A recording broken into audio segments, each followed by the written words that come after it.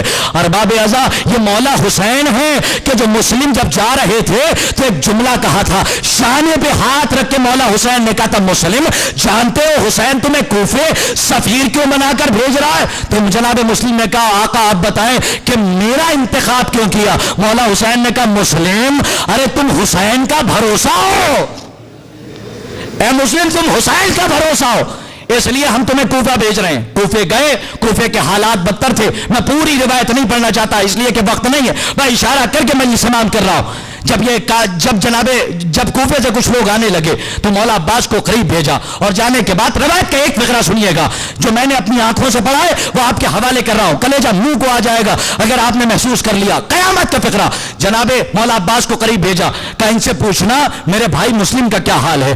وہ قریب گئے، جانے کے بعد کہا کہ آپ کوفے سے آ رہے ہیں؟ کہاں کوفے سے آ رہے ہیں؟ کہ ذرا یہ بتائیں کہ مسلم بن عقیل کا کیا حال ہے کوفے میں؟ انہوں نے جب یہ فقرہ سنا تو مولا حسین علیہ السلام کے قریب گئے اور جانے کے بعد مولا حسین علیہ السلام سے اشارہ کیا کہ سب کے سامنے ہم وہاں کے احوال نہیں بیان کر سکتے۔ آپ جانتے ہیں کتنا بھروسہ تھا اپنے بھائیوں پر، اپنے بیٹوں پر، اپنے جانثاروں پر مولا حسین کو۔ مولا حسین نے کہا کہ جو بیان کرنا ہے ان کے سامنے بیان کرو، یہ ہمارے رازدار ہیں، کوئی بات ان سے چھپی نہیں ہے۔ ارباب اعضاء، جب انہوں نے بیان کیا، اللہ جانے کہ مولا حسین نے کیسے برداشت کیا ہوگا۔ اس نے کہا، آقا کیا بتائیں، جب ہم کوفے سے چلے تھے تو مسلم کی لاش کو مسلم کی لاش کو رسی میں باندھ کے کوفے کی گلیوں میں گھسیٹا جا رہا تھا۔